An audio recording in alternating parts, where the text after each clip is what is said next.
who's that potential player that can actually replace Mohamed Salah at Liverpool?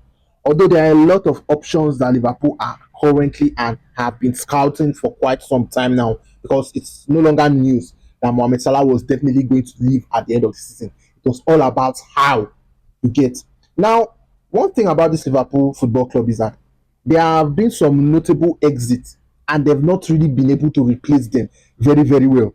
The likes of Trent Alexander-Arnold, Frimpong has not been able to, showcase that his passing range, even when Alexander-Arnold did not have that defensive abilities. You get, and then Andy Robertson is more out than in, and then Milos Kekes has not really been able to also replicate that form. You get, and players like Luis Diaz and Sadio Mane. Sadio Mane was obviously replaced by Luis Diaz, and then they sold him and brought in Hugo Ekitike, who is more of a centre forward than actually a winger. Because Cody Gakpo has already been up and running. So who are those potential replacements for Mohamed Salah?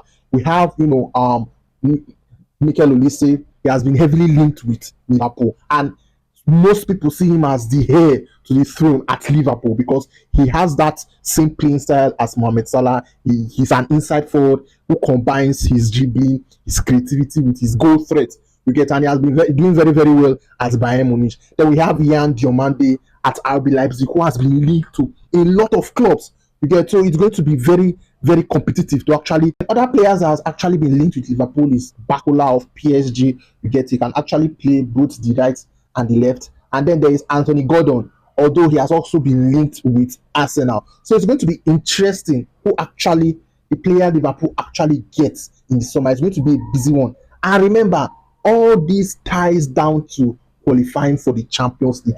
It's very important, and it's not. And this current crop of Liverpool players make the Champions League, or it's going to be a job too hard to actually do in getting those players to come into Liverpool. I'd love to hear your take on this. Which player do you think can actually, replace Mohamed Salah and give him those goals, those assists, those numbers, those trophies, and those awards Mohamed Salah gave to Liverpool? He will be unreplaceable. He can't be replaced. But there are still some players that can actually do a bit like what he did at Liverpool.